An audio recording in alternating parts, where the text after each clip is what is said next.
Hello, and welcome to the 12th BrettCast episode, the sort of podcast where I take all of my individual segments and jam them into one longer video that releases once, maybe twice a month. First up is the movie and TV talk segment where I'm going to discuss and give my thoughts on the first season of the CW show Black Lightning. After that, it's gaming talk, where I'm going to talk about the Happy Home Paradise DLC for Animal Crossing New Horizons.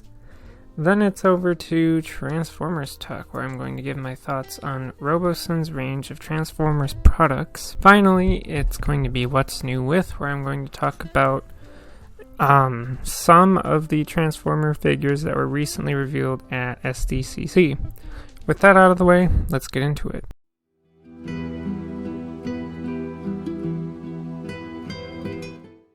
Hello, and welcome to the Movie and TV Talk segment. In this segment, I'm going to be discussing and giving my thoughts on the first season of the CW show, Black Lightning. This is my first time watching this show, so just putting it out there now. Remember, there will be spoilers, so let's get into it.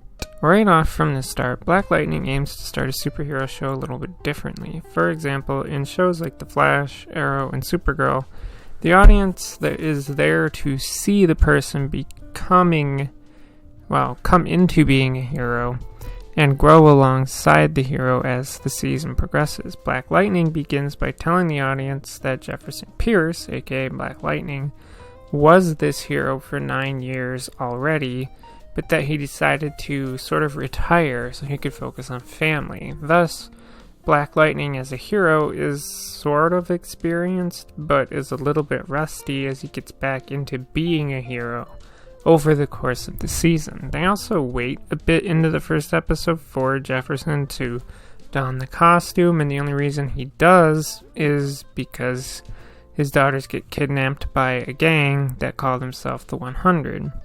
Of course, we also quickly see why Jefferson stopped being Black Lightning, and that's because at the beginning of this season, current ex-wife Lynn left him because she couldn't bear to see him go out every night and worry whether or not he will come back or get killed. So she left him because of that. But over the course of the season, Jefferson realizes that the people of Freeland need Black Lightning, and that gets him back out there. Heck, he and Lynn even get back together, and so she apparently doesn't mind Jefferson doing the Black Lightning thing for now, for some reason. I find that Lynn is kind of selfish, though, and a bit annoying. I mean, her entire reason for leaving Jefferson in the first place seems so stupid and selfish to me. Like, you're telling me that just because you don't know whether he may or may not come back, and that fact that he's your husband and he goes out each night as Black Lightning, and because of that you divorce him? You didn't think that maybe your husband might need you as support while he's doing his Black Lightning thing? Plus, the whole off and on between her and Jefferson is kind of lame because he decides to go back to being Black Lightning, and at first Lynn is against it, but then a few episodes later and for the rest of the season she's fine with it. Plus, to go with that, she's also fine with it when their oldest daughter, Anissa, also has powers and wants to go out and be a hero like her dad. Because at first, Lynn is against it, but then she's okay with it. I don't know. I'm not the biggest fan of Lynn. That is the other thing I find interesting about the first season of Black Lightning, is that they don't wait to introduce other heroes and metas in the show. Like, it took a season or two, at the least, for almost everyone on Team Flash to have powers, but in Black Lightning, it's all in the first season that both Anissa and Jennifer show having powers, but Anissa is the only one in the season that decides to become a hero like Jefferson. I actually can appreciate that while they show Jennifer has powers, that she doesn't want to be a hero, she just wants to be normal. She's really the only contrasting character we have here, and I guess that's good, even though I feel like it won't last. Now, Tobias Whale is the season's overarching villain because he's the one responsible for the death of Jefferson's dad. That's another point that comes up and comes from Jefferson being Black Lightning 9 years before the events of the show start, is that apparently Tobias beat his dad, or beat him up so badly that Tobias thought he actually killed Black Lightning, so you can imagine how Tobias felt to learn all these years later that Black Lightning is still alive, and so he wants Black Lightning dead all over again. I'll admit that Tobias is a pretty decent villain, despite the fact that all of his attempts to end Black Lightning fail. He's very threatening for sure, and still around at the end of the season as well. And this is because a huge plot for the season is that there's a drug called green light, and when a person takes it, it can awaken powers within them, but as we learned, that green light is a product of this government group called the ASA, a group that the character of Gamby was a part of. This is important because Gamby is the guy in the chair for Black Lightning, so yeah, you can imagine how both Jefferson and Anissa react when they learn that not only did Gamby work for the ASA, but he's also responsible for Jefferson's dad's death. But eventually they get over that, and they were able to save a bunch of kids that the ASA kidnapped and put into pods, kids that have powers because of green light. And this is also something that the ASA did in the past when Gamby was a part of it. There are things that I'm leaving out here because I don't feel like going into detail about the season. I honestly think that Season 1 of Black Lightning is actually pretty good, and I mean, most first seasons of the Arrowverse are pretty good, but I feel like that means things are probably going to go downhill from here. I hope not, but that's just the feeling I'm getting. But I would definitely recommend watching the first season of Black Lightning at the very least. But with that, that's going to bring the movie and TV talk segment to a close.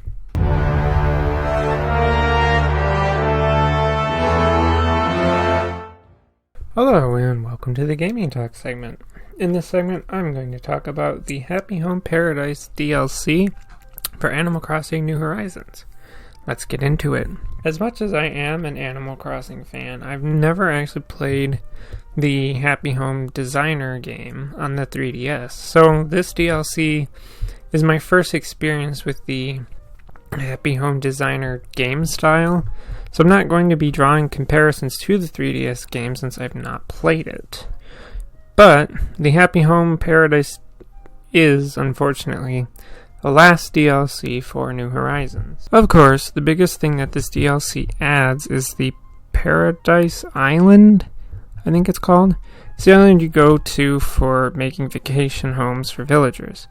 Yeah, so you go talk to Lottie, and she lets you get to work designing vacation homes for various people on the island. Now, you will hit certain milestones as you go, and when you do, you'll unlock more abilities and what you can do design-wise. However, I do feel like that's something that feels a little tedious with this DLC. Sometimes I feel like I don't have enough furniture to fit a given theme that I must make a vacation home for. Sure, you gain some abilities like being able to make partition walls, add sounds to rooms, decide whether or not you want a room to have windows, and eventually you can make houses have 2 floors. And you could change the size of rooms too, and that's all great. But a lot of the time, I'm designing a house that I have a hard time finding like a floor or a wall, or sometimes both that I like that fits whatever theme I'm working on. Sometimes the themes villagers pick are just so stupid that I wonder, why would anyone want a whole house like that? Also, I get that the point is to unlock more with the more houses you design, but that means then I have to go back to houses I already did and redo them because now I have more options than I did before, and it's tedious. I don't hate this DLC. In fact, it's a very fun and sometimes relaxing thing to do, to just sit and build houses for other people, but it's just tedious, and I have no idea how much of this is like how things are in the 3DS games since I've never played it. But again, it's all just kind of tedious. But it's not bad, though. The Happy Home Paradise DLC is a good and fun addition for Animal Crossing New Horizons. And that's going to bring the Gaming Talk segment to a close.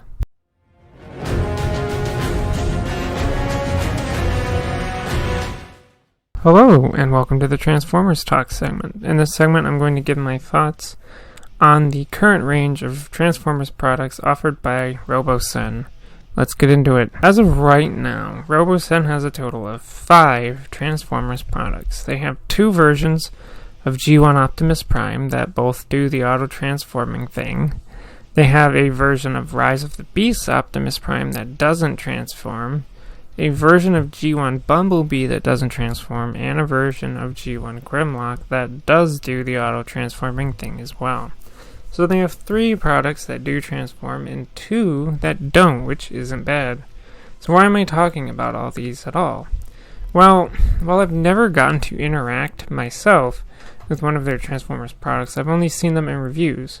Something is just kind of interesting about them to me. The question that I want to ask first here is, who exactly is the market for Transformers products like this? I feel like these products are very much not for your average Transformers collector that gets most of the mainline releases and maybe the odd masterpiece or third-party figure every so often. And I mean, Robosen's products just cost way too much for the average collector. I believe their first version of the auto-transforming Optimus Prime is around $1,000. The second version is like $600 to $700. The Rise of the Beast Prime and I think G1 Bumblebee were $500 to $600. And their recent auto-transforming Grimlock is like $1,200 for $1,500, somewhere in there. This means that these types of Transformers products are just really only for the richest Transformers collectors, and perhaps Robosen is okay with that given how much these products cost. The second question I want to ask is, what purpose do these products serve in a collection? Now, I know that to some this may seem like a strange question to ask, because what does any product serve in any collection other than to look good on a shelf? That's just it right there. If I went to the store, for example, and bought Studio Series Deluxe Class Rise of the Beast Bumblebee, I can hold that in my hands. I can pose it in its robot mode. I can transform it into its Camaro mode. I can zoom it around in its vehicle mode, whatever. And then I can put it back on the shelf and transform it back into robot mode. And it looks good like that. Some of Robosen's products can't even manage to look good on a shelf because some of them, like the auto-transforming Optimus Primes and Grimlock, can't even stand up in their robot mode without the robot mode being powered on, and you obviously don't want to leave them powered on because you don't want to run the battery when not using it. Now, these products, the ones that do the auto-transforming things, do at least hold together in their alt modes, but who wants to keep a Transformer in its alt mode on the shelf?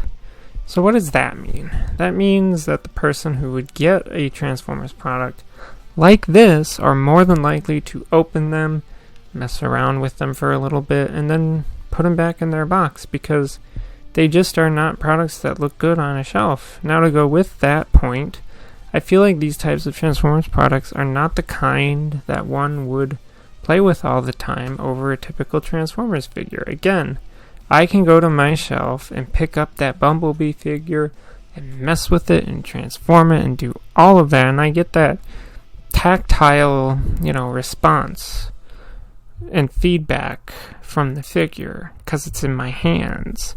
Even if you compare Robosen's Transformer products to the many non-transforming products, like for example 3Zero's Transformers products, because you can still pose those and put various accessories on them. They're like, very high-end action figures, the 3Zero ones are.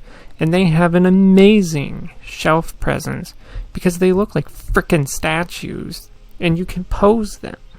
And again, you get that tactile response from being able to touch them and do things with them. With Robosen's products, sure, some of them auto-transform and all of them, they move and they make sounds and all of that. However, everything is done either by voice commands or through phone application, which means that you lose the tactile response from the thing that you're messing with. The only thing that Robosen's products have, in my opinion, is the initial wow factor, in that they're cool because they auto-transform or they can, walk around on their own via voice commands or using an app. Yes, I do think these products are cool. I can admit that. They are cool. But I personally think that taking the transforming aspect away from the person messing with the product that owns it, which, yes, the non-transforming products like those 3.0 products do that. But again, you can at least pose those. So taking that away makes it less of an experience, in my opinion. You're lessening the experience of the person playing with them or messing with them. Now, if you're still wondering what the point of all this is, let me say it like this. Every time Robosen releases a new Transformers product, and they send it out to pretty much every major Transformers YouTuber for a review, so that the maximum amount of people see and know about the product that they would want them to buy it, right?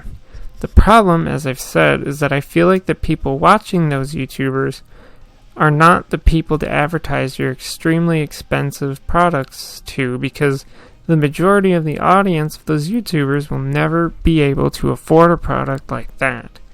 I personally put products like these in the same kind of category as things like model kits with LEDs in them, and also collectible and third-party lightsabers, where it's something that you'll mess with for a little bit when you get it, but then you'll put it back in the box and really only get it out when you want to show it off to someone you have over, like a friend you have over. As cool as Robosen's products are, unless they worked them down to like a $200 to $300 price range at the most, then I feel like they're not going to reach the amount of people that I assume they would like to reach. I'll say this too, and that is that even if I could afford all of Robosen's Transformers products without having to worry about being able to afford groceries or rent or anything else, I wouldn't buy them. I would not buy a single Transformers product from Robosen. Yes, they are cool, but they do not do anything for me as a collector either. And I could get a lot of Transformers figures I've always wanted, many of them, for the cost of a single Robosen Grimlock. And that's going to bring the Transformers Talk segment to a close.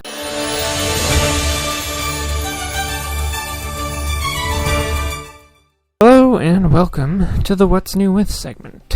In this segment, I have a whole mess of various new Transformers figures to talk about, so let's just dive into it. To kick things off, we have a brand new movie masterpiece figure in the form of Bone Crusher from the 2007 Transformers movie. This is another instance of where if I had the money, I would buy that thing, because I have a bit of nostalgia for this character, as his toy back in that first movie's toy line was one of the first toys that I got from that toy line.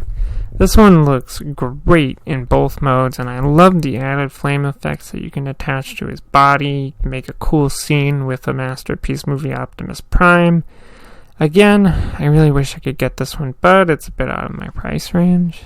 Next is a part of the Buzzworthy Bumblebee line, and that is the Deluxe Class Tow line as he appears in RID 2000. I absolutely hate this thing's colors. The bright greens and blues and oranges just are super ugly looking to me.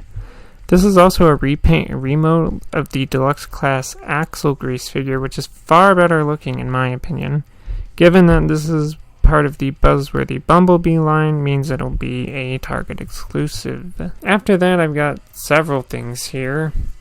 First, there's the Deadeye Duel 2-pack, which includes Senate Guard Javelin and a Senticon Cascade. Then there's the Leader Class Nova Prime, and lastly the Voyager Class Nasal?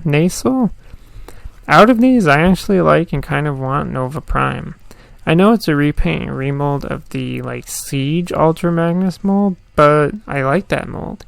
And how often do we get a figure of a Prime that isn't Optimus Prime or Sentinel Prime? Pretty much never. That's when. Nassau is another repaint and remold of the Siege Seeker mold, kind of meh for me. I mean, I like the blue, but I don't know. I just don't need another figure in that mold that badly. The 2-pack, I couldn't care less about, honestly. I know they're comic book characters, but they're just more repaints and remolds of current fembots. I don't know why this group, they don't show off any vehicle modes, but oh well. Next up is 4 new ones for Legacy Evolution, and they are all repaints because they're all G2 color schemes. We have Deluxe Class Laser Cycle, Mirage, Sideswipe, and Dead End, and they all look frickin' ugly. I am not sorry for those that like G2 colors, but I just can't get behind them. And I don't understand what was going on at Hasbro when G2 was the thing, because everything is just so brightly colored and super ugly. Lastly, I have the second Studio Series 2007 Transformers movie 15th Anniversary Multi-Pack. This one including the Voyager Class Studio Series 54 Megatron, Voyager Class Studio Series 6 Starscream, Deluxe Class Studio Series 28 Barricade, and Leader Class Studio Series number 8 Blackout. Look, I don't care how much this pack costs.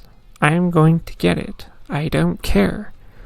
Honestly, that Starscream is the one SS figure that I regret selling off years ago. Plus, I've always wanted Blackout and that version of Megatron too. Barricade, not one I've been after, but I don't mind its inclusion all that much. Plus, given that I still have my Studio Series Brawl and Bone Crusher, this would fill out my Movie 1 Decepticons too. Look, I know I said it, but I do want this pack, but it's $150, and that I can't do it myself, but God, I want it so much.